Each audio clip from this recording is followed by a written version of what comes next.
Hello and welcome. Today we are in the Tier 10 German aircraft carrier, the Manfred von Richthofen. We're playing on the map North. I spawned in the northeastern quadrant of the map, and so I'm going to head straight for the enemy. I dump one set of torpedo bombers into the water because I plan to only do one attack. I want to drop fighter plane somewhere around this area or maybe on the island. Well, here is fine, because this does multiple things. One, it gives me vision of the battleships. Well, it gives my team vision of the battleships and other ships that approach this cap zone. And the other thing is that it tends to ward off the destroyer, although we don't know where she is. There's one of them. It's a Tier 8 Kiev. But in this case it doesn't matter because the Midway dropped the fighter in the same place, so the two fighters engaged and shot each other down. So neither side gets the vision advantage, but hey, that's kinda normal. Oh, there's the Kiev? Okay, Dropping a Kiev from this kind of an angle is kinda difficult, so maybe we'll skip her. Especially since she doesn't seem to be doing anything important right now for their team. She isn't heading towards any cap zones or anything like that. Wait, what? I got hit by a flak bubble while doing the attack run. That's kinda surprising. Anyway, I'm going to launch my rocket planes to follow up. Oh, we actually did hit one. And it caused the flooding, so the Brindisi probably is turning away as well. So that's two ships we warded off for at least a little bit from the cap zones. Whereas our destroyer should be... Actually, I don't know, I didn't pay attention. I guess she isn't really safe considering there's a rocket plane right next to her right now. Anyway, I'm gonna try to find the Talon that was alone here in the middle and try to hit her if I can. Or maybe some other ship that has a weak broadside, Smolensk for example. But I think we should be able to find the Talon, and it should be a pretty good drop. Because she's essentially alone and she's probably mostly oh, never mind, she is not mostly broadside. But she is sailing closer, which is actually even better because she is pretty much guaranteed to turn away. Because if she keeps sailing the way she is or tries to turn in towards my planes here, what would happen is that she would get closer to my team, and that would actually make it even harder for her to, turn away. Although her angle might have been slightly better earlier, but still, we got 17k damage from this drop. Now let's turn around. It'll be a bit risky. I don't know how successful this attack is going to be due to the tappets, but maybe it should work fine. Although I think we're gonna lose one plane before the attack hits. Yep. But hey, we still did 9k damage almost, so let's do a follow-up with the same rocket planes and try to fly across the map as quickly as we can. Because if we can take out that cruiser right now, which is really entirely possible, because she really doesn't have a way to counteract the attack at the moment, because there is nothing around her, it should be a very, very good thing, because, we remove one set of guns from the enemy team right at the start. Kinda like they did to us, sadly. Although, looking at the minimap, the spot that the cruiser died, I'm pretty sure it's C. I don't know what that Venezia was hoping to... Oh, maybe she was thinking of just smoking and taking the cap, and then Stalingrad said, no, I have radar. Anyway, there's the Talon. Come on. We can finish her, please. Oh, come on. 2k HP. Okay, let's try to turn around. Maybe we'll have more success. Come on. Okay, we only really need rockets from one plane, I guess. I think. Come on. Excellent. 4 minutes and 30 seconds in, and we've sunk the first cruiser. All by ourselves, by the way. And if you're wondering if you're the Talon, what could you have done differently? Well, the first thing is that when you saw the planes coming, you probably should have been in a better position to be able to dodge, because if the Talon could have turned in towards the drop, on the first one, the one where I did 17k, then I probably wouldn't have gotten any citadels. I probably would have only gotten penetration hits, but she couldn't do that because of the risk of the rest of my team. And then on the follow-up, because she didn't keep turning, I could also get another drop, so you want to be turning, you want to be angled towards the drop, and it's entirely possible to do in most cruisers. I'm not really sure though if a Talon can keep doing that, because her turning circle is pretty huge, but most other cruisers can. Anyway, I picked dive bombers so that I can go and citadel this Teppets that is completely alone as well. So this should be fairly easy. I should be able to do at least 2 attacks, and probably have to pull back after that. Even if I use the heal, it's unlikely I can do 3. I don't know if you can even do 3 on anything that hasn't had its HE basically demolished. But at that point they don't have enough HP anyway. Come on, hello citadels. Okay, maybe this was slightly too late. Oh, no, never mind, 1 citadel. You know, it's acceptable. Okay, I'll complain a little bit. I'm having difficulty getting citadel hits on Teppets for some reason, and I'm not entirely sure why, at least with these. Okay, let's weave through the flak a little bit, as I wasn't quite confident my speed would save me there.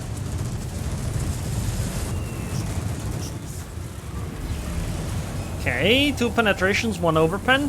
No citadels this time.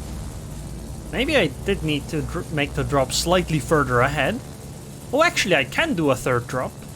Ooh, nice. Never mind. I guess I will have to eat my words immediately. Gee, it's as though I haven't actually seen this match before, huh? Yeah, this one's gonna be questionable. Oh, the one that hit actually did get citadel. I suppose it's fine then. So this kind of made up for the earlier poor luck. So let's go again on the Teppets. Now, I would argue that this is maybe the worst or the second worst problem with the way CVs work. If there's a target that's isolated like that Teppets or the Talon earlier, then the best thing you can do as a CV is go strike that target, and then go strike it again, and again, and again, and again, and until the target goes down. Because obviously there is the least amount of anti-air there, and it's also the target you're least likely to sink then, because she'll have less time to heal back up.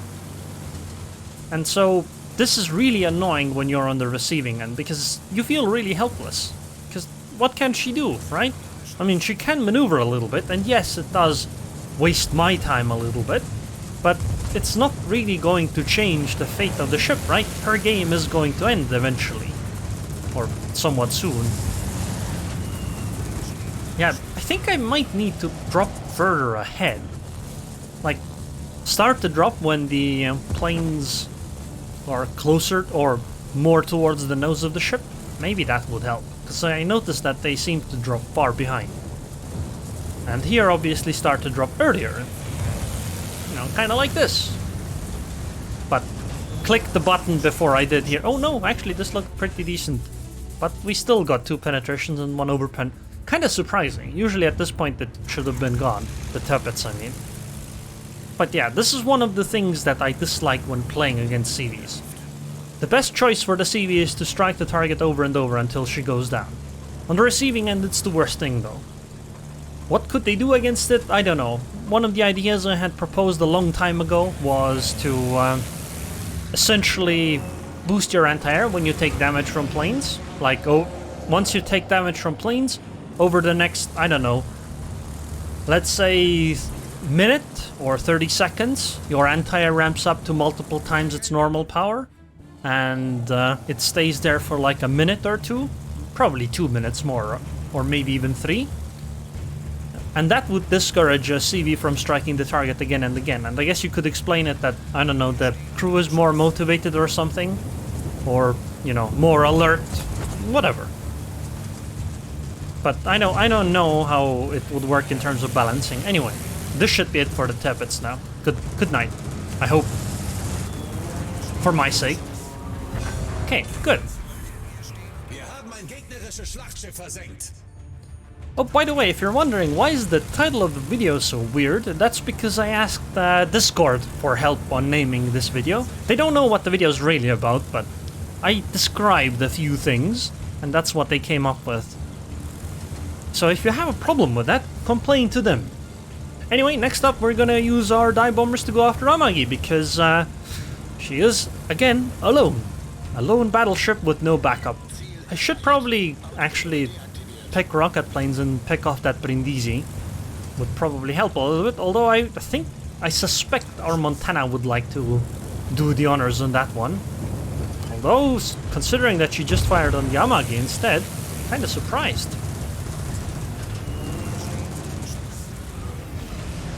Okay, a Citadel hit on the Yamagi.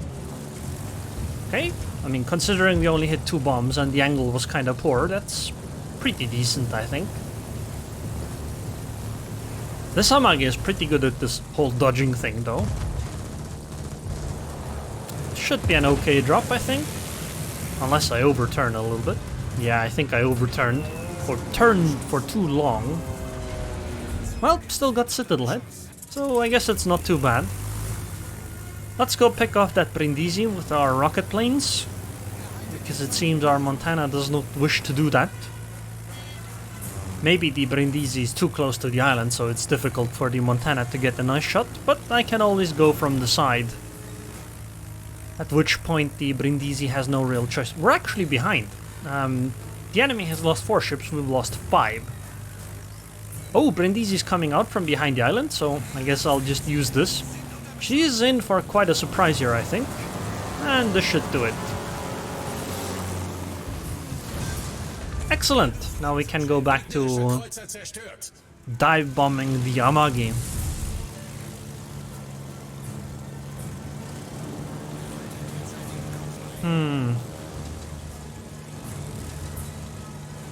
Yeah, Amagi is the choice here. She is still the one that's alone, and she's actively fighting some of our teammates. I think this... Wait, what? The Montana actually say, okay, I need to move my CV away. Montana sinking is not good. By the way, pay attention to this drop. I'm gonna make a mistake here. Notice where I line up the drop and press the drop button, okay? It's lined up. Look, it's lined up roughly, but see? All the drops missed. I mean, sure, there was a little bit of RNG, but did you notice the ship slid out of the drop zone? That's because when a ship turns at speed, it tends to slide outwards. You know, at faster speeds, it tends to slide more, and you have to account for that when doing dive bombing runs. If you want to line up, you don't want it to be quite in the middle, like here, right? You see? I didn't like the middle of the drop.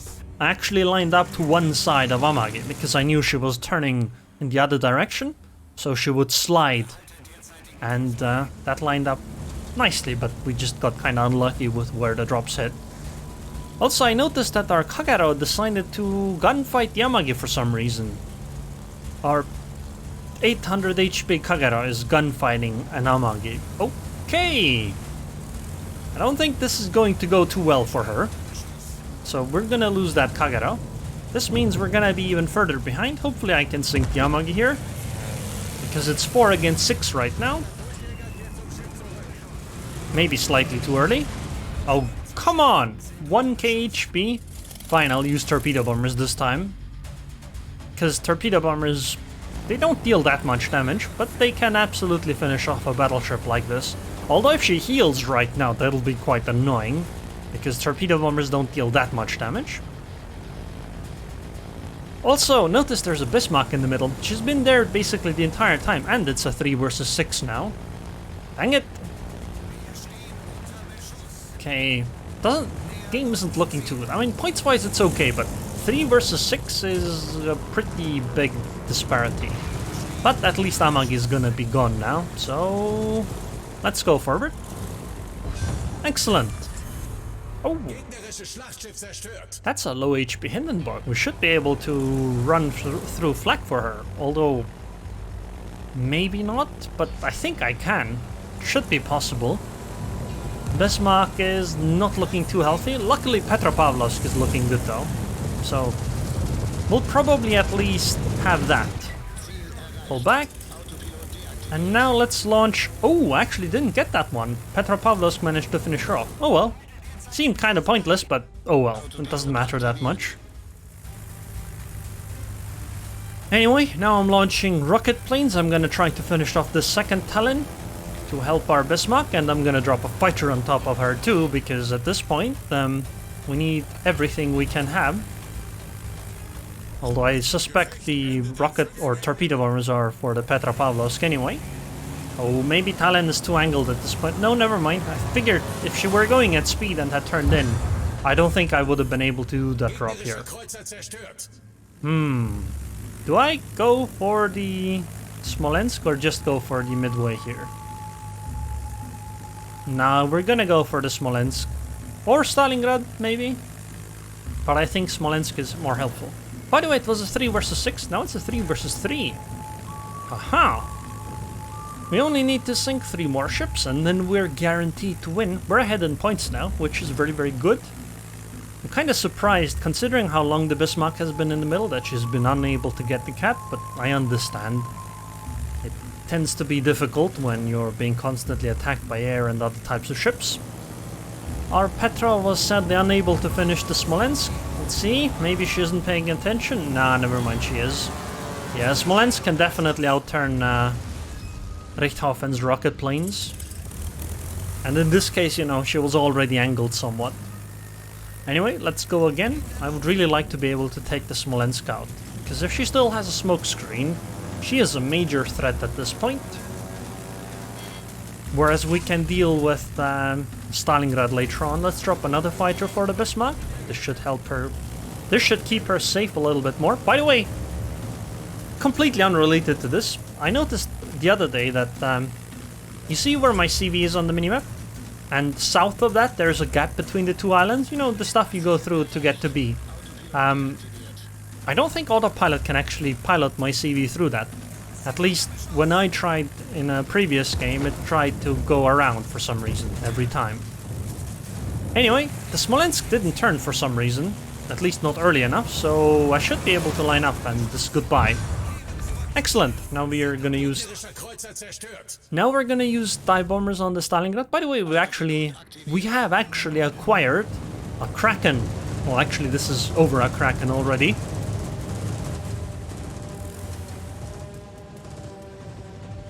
Okay, this is... I don't know. This is going to be an annoying approach, because Stalingrad is obviously going to turn in, right? She's gonna turn so that she can sail closer to the Bismarck. And so I need to account for this when doing the drop. That's why I tried to approach from the very back instead of from the side. You know, there's also a chance Stalingrad might turn the other way, so back is the safest choice in that case. Come on, line it up. We need to land as many citadels as we can. Excellent, 2 of them. Very good. Now let's turn around and go after the Stalingrad again. Okay. We need just 1 more drop like that and Stalingrad's gone. Then the game's pretty much in the bag. Then again, 2 minutes to go. I think chances of them winning aren't that high anyway at this point. That's not a great drop. 1 citadel and Stalingrad survives. Okay, let's go again. Oh, wait. The Bismarck is actually man-fighting the midway, or I suppose the other way around. I'm gonna pull back and immediately use rocket planes instead, because rocket planes can citadel a midway, and so that's gonna be better right now, because if we can take out the midway quickly, they shouldn't have much of a chance, although I think our Bismarck might die here. Come on! Okay, 10k?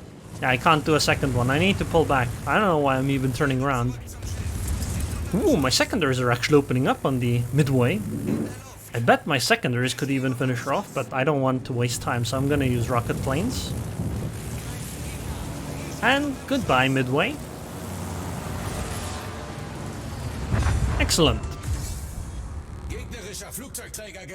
Now it is simply the Stalingrad. Ooh, I'm the last one. 47 seconds to go.